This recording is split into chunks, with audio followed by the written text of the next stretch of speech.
সমস্ত বাধা বিপদ থেকে রক্ষা করেন যিনি, তিনিই সংকট নাশিনী দেবী বিপত্তারিণী।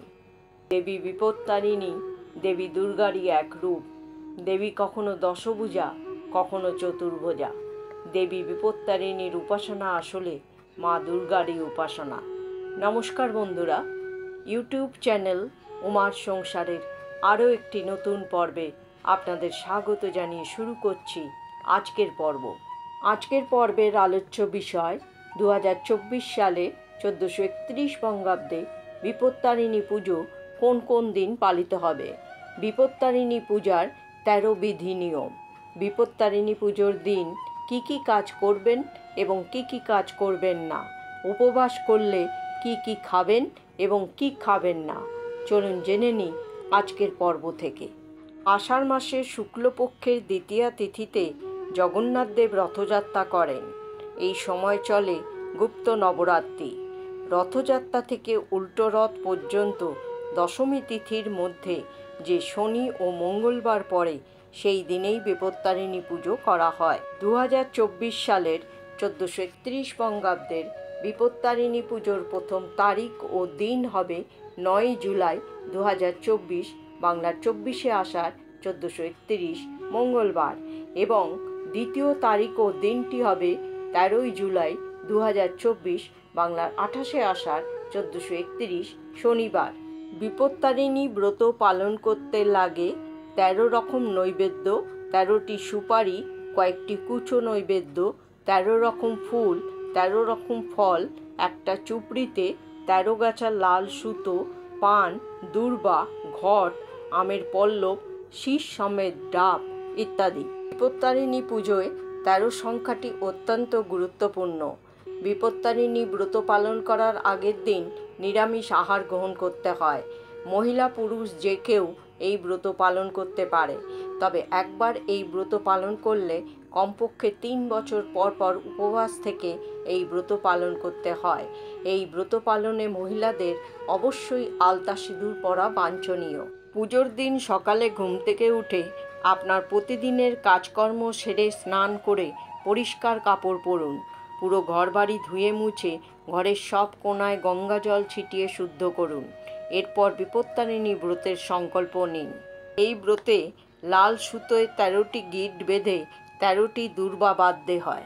ব্রতের জন্য একটা ঘট পেতে তার উপরে আমের পল্লব ও সরা রাখতে হয়। এই সরাতে নানান রকম ফল মূল দিয়ে মা দুর্গার পুজো করতে হয়।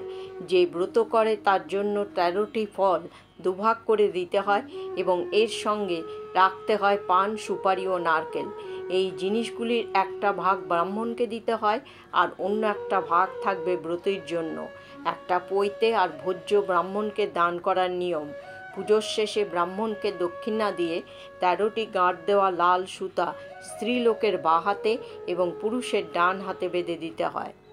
এছাড়াও পুজো সম্পন্ন করার পর পরিবারের সকল সদস্যের জন্য এই দূর্বা ঘাস সহ ডোর বা ধাগা বরাদ্দ থাকে, যা সকলের হাতে হাতে বেঁধে দেওয়া হয় সমস্ত বিপদ থেকে রক্ষা পাওয়ার জন্য। এই পুজোর ব্রতকথা মন্দিরের পুরোহিতরাই পাঠ করে থাকেন এবং সকল ভক্ত ও ব্রত পালনকারীরা শ্রবণ করে থাকেন।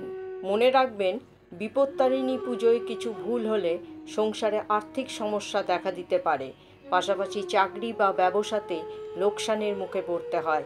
তাই সাবধানে ও সমস্ত নিয়মনীতি মেনে এই পুজো করুন। শাস্ত্র অনুসারে বিপত্তারিণী পুজোর দিনে কাউকে চিনি দিতে নেই।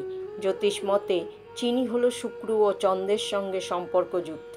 প্রচলিত বিশ্বাস অনুযায়ী এই দিন কাউকে চিনি দিলে শুক্র দুর্বল হয়, যার ফলে পরিবারে অশান্তি এবং আর্থিক সংকটের মুখে পড়তে হয়। বিপত্তারিণী পুজোর দিনে কাউকে রূঢ় কথা বলতে নেই। বিশেষ করে কোনো মহিলাকে কুরুচিকর কথা বললে দেবী ক্রুদ্ধ হন। কোনো অন্ধকার ও অপরিচ্ছন্ন স্থানে ভুলেও দেবীর পূজা করবেন না। এর ফলে বাড়ির সুখ ও শান্তি নষ্ট হতে পারে। বিপত্তারিণী পুজোর দিন বাড়ির অন্য সদস্যরা অবশ্যই নিরামিষ আহার গ্রহণ করবেন। অর্থাৎ এক কথায় এই দিন বাড়িতে কোনো রকম আমিষ খাবার চলবে না। এই ব্রত পালন করার দিনে চালের কোনো জিনিস যেমন ভাত, মুড়ি, চিড়ে প্রভৃতি খাওয়া যায় না। যারা উপবাস পালন করেন তাদেরকেও 13টি খাবার অথবা ফল দিয়ে উপবাস ভঙ্গ করতে হয়। অনেকে আবার এই ব্রত পালনের দিনে 13টি ছোট ছোট লুচি বা পরোটাও খেয়ে থাকেন। এছাড়াও দই, মিষ্টি, দুধ ইত্যাদিও খাওয়া যায়। এই দিন ভুলেও রান্নার কাজে সাধারণ লবণ ব্যবহার করবেন না। সৈন্ধব লবণ রান্নার কাজে ব্যবহার করতে পারেন। পুজো চলাকালীন পরিবারের কোনো সদস্যের সঙ্গে কথা বলবেন না, তাহলে মা বিপত্তারিণী রুষ্ট হতে পারেন। যে নারী ভক্তি ভরে এই ব্রত পালন করেন, বিপত্তারিণী মা তার সব বিপদ দূর করেন। সে নারীকে কখনো বৈধব্য যন্ত্রণা ভোগ করতে হয় না। মামলা, মোকদ্দমা, বিরহ যন্ত্রণা ইত্যাদি সকল বিপদ থেকে মা উদ্ধার করেন। সাধারণত গ্রামাঞ্চলে বিপত্তারিণী পূজা 4 দিন ধরে চলে। প্রথম দিনে দেবীর আরাধনা করা হয়। মেয়েরা দণ্ডি কাটে মানত পূরণ করে। তারপর 2 রাত্রি ধরে রাতে বাংলা লোকগান, ভজন ও কীর্তন চলে। চতুর্থ দিনে বিসর্জন হয়। ব্রতের ফল: এই ব্রত করলে সংসারে কোনো বিপদ আপদ থাকে না। মা বিপত্তারিণী সকল বিপদ থেকে উদ্ধার করেন। জয় মা বিপত্তারিণী। বন্ধুরা, আজকের পর্বটি এখানেই শেষ করছি। পর্বটি ভালো লাগলে অবশ্যই লাইক, শেয়ার এবং সাবস্ক্রাইব করবেন। সকলে ভালো থাকুন, সুস্থ থাকুন। জয় শ্রীকৃষ্ণ। রাধে রাধে।